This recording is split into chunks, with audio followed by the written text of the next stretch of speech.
ನೋಡಿದ್ದೆ 1-2 ಸಲ ಅಷ್ಟೇ.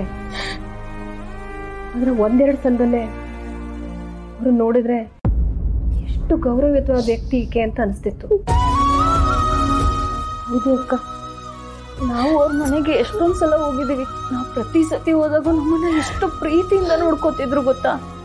ತಿಂಡಿ ತಿನ್ನೋವರೆಗೂ ಬಿಡ್ತಾನೆ ಇರ್ಲಿಲ್ಲ. ಹೊರಡುವಾಗಂತೂ ಹೂವು, ಹಣ್ಣು, ಸೀರೆ ಜೊತೆಗೆ ಕೈಗೆ ಸ್ವಲ್ಪ ದುಡ್ಡು ಕೊಟ್ಟು ಕಳ್ಸೋರು.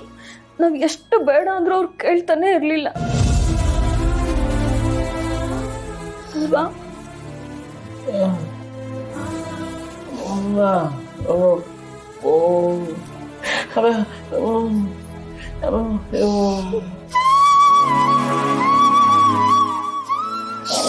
ಈ ಸಾವು ಅನ್ನೋದು ಎಲ್ಲಿ ಬಚ್ಚಿಟ್ಕೊಂಡು ಕೂತಿರುತ್ತೆ, ಯಾವಾಗ ಬರುತ್ತೆ ಯಾರಿಗೂ ಗೊತ್ತಿರಲ್ಲ. ಇವತ್ತವರು, ನಾಳೆ ನಾವು. ಬಿಡ್ತು ನಿಮ್ಮವ. ಆದ್ರೆ ಅವ್ರು ನಿಮ್ಮನ್ನ ಇಷ್ಟೊಂದು ಬಲವಂತ ಮಾಡಿ ತಮ್ಮನೆ ಕರೆದಿದ್ದು ಇದಕ್ಕೆ ಅನ್ಸುತ್ತೆ.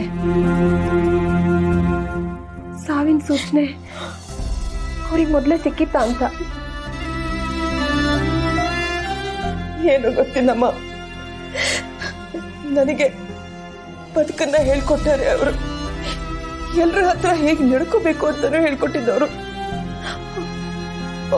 ಅವರಿಂದ ಇನ್ನೂ ಬೇಕಾದಷ್ಟು ಕಲಿಬೇಕಾಗಿತ್ತು. ಅಷ್ಟರಲ್ಲೇ ನಮ್ಮನ್ನೆಲ್ಲ ಬಿಟ್ಟು ಹೊರಟೋದ್ರು. ಸಮಾಧಾನ ಮಾಡ್ಕೊ ಲಕ್ಷ್ಮಿ. ನೀವಂತೂ ಯಾವಾಗಲೂ ಅವ್ರ ಬಗ್ಗೆ ಒಳ್ಳೆ ಮಾತುಗಳನ್ನ ಆಡ್ತಿದ್ರು. ಅವ್ರು ಎಷ್ಟೊಂದು ಒಳ್ಳೆ ಗುಣಗಳನ್ನ ಕಲಿಸಿದ್ದಾರೆ ಅಂತ ಹೇಳ್ತೀರ. ಆದ್ಮೇಲೆ ಅವ್ರು ಬರೀ ನಿಮ್ಗೆ ಒಳ್ಳೆತನನ ಕಲಿಸಿಲ್ಲ ಅತ್ತೆ, ತಮ್ಮ ಒಳ್ಳೆತನನ ನಿಮ್ಮಲ್ಲಿ ಬಿಟ್ಟು ಹೋಗಿದ್ದಾರೆ.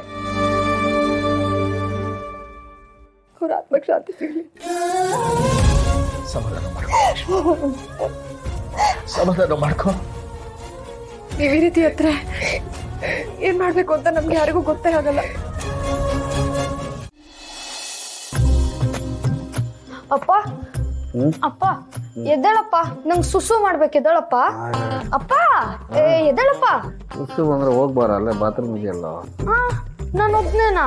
ನೀನು ಊರವ್ರನ್ನೆಲ್ಲ ಕರೆಯಕ್ಕಾಗತ್ತೆ. ನನ್ನ ಒಬ್ನಿಗೆ ಭಯ ಆಗುತ್ತೆ. ನೀನು ಎದ್ ಕೂತಿರಪ್ಪ, ಹೋಗಿ ಬರ್ತೀನಿ. ಏನು ಹುಡುಗಿನೇನಾ? ಅಮ್ಮ ಇದೆ ಹಿಂಗೆಲ್ಲ ಮಾಡ್ತಿರಲ್ಲ, ಇದೇನು ಹೊಸ ವರ್ಷ? ಹ್ಞೂನಪ್ಪ, ಅಮ್ಮ ಇದ್ದಾಗ ಅಮ್ಮನ ಎಬ್ಬಿಸ್ಕೊಂಡು ಕರ್ಕೊಂಡು ಹೋಗ್ತಿದ್ದೆ. ಈಗ ಅಮ್ಮ ಅಜ್ಜಿ ಮನೇಲಿ ಇದ್ದಾರಲ್ಲ, ನೀನ್ ಎದ್ ಕೂತ್ಕೊಳ್ಳಪ್ಪ.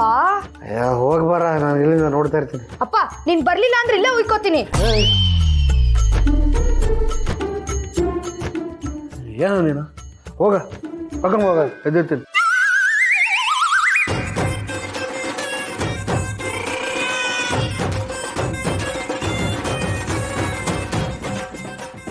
ಆಯ್ತೇನಾ?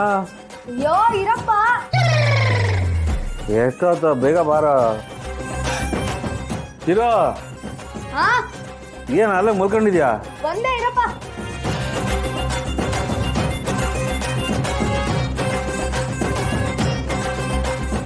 ಈಗಲಾದ್ರೂ ಮಲ್ಗಕ್ಕೆ ಬಿಡ್ತೀಯಾ? ಓ ಆಯ್ತು, ಮಲ್ಗಪ್ಪ. ಮಲ್ಕ.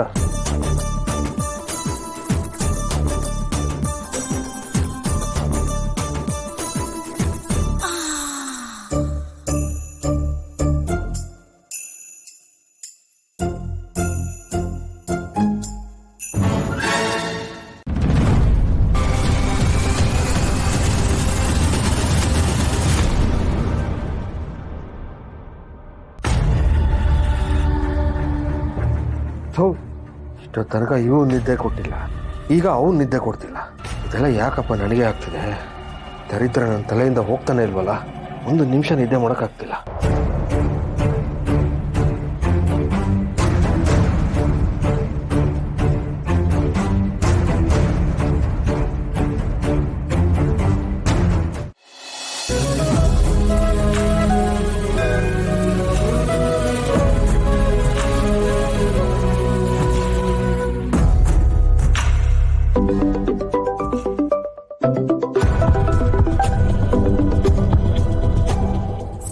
ಆಫೀಸಿಗೆ ಹೊರಟೆ.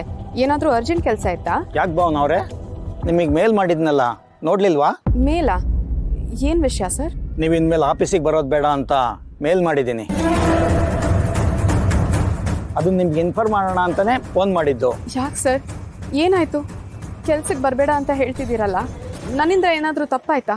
ನೋಡಿ ಭಾವನವ್ರೆ, ನಾನು ಕಳಿಸಿರೋ ಮೇಲ್ನಲ್ಲಿ ಎಲ್ಲ ಡೀಟೇಲ್ಸು ಇದೆ. ಒಂದ್ಸಲ ಚೆಕ್ ಮಾಡಿ, ನಿಮಗೆ ಗೊತ್ತಾಗುತ್ತೆ. ಹಾಗೆ ಈ ತಿಂಗಳು ಸಂಬಳನೂ ನಿಮ್ಮ ಅಕೌಂಟಿಗೆ ಕ್ರೆಡಿಟ್ ಮಾಡೋಕ್ಕೆ ಹೇಳಿದ್ದೀನಿ. ಇನ್ಮೇಲೆ ನೀವು ಕೆಲ್ಸಕ್ಕೆ ಬರೋದು ಬೇಕಾಗಿಲ್ಲ. ಸರ್,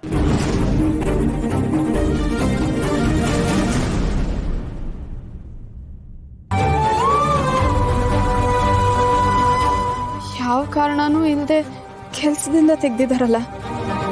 ಸಡನ್ನಾಗಿ ಇಂಥ ನಿರ್ಧಾರ ಯಾಕೆ ತಗೊಂಡ್ರು?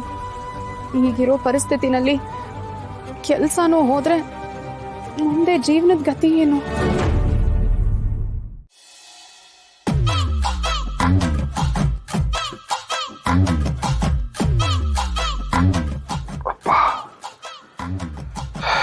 ಏನಪ್ಪ ಬೆಳಕಾಗೋಗಿದೆ, ಎಷ್ಟಾಗಿರ್ಬೋದು ಟೈಮು?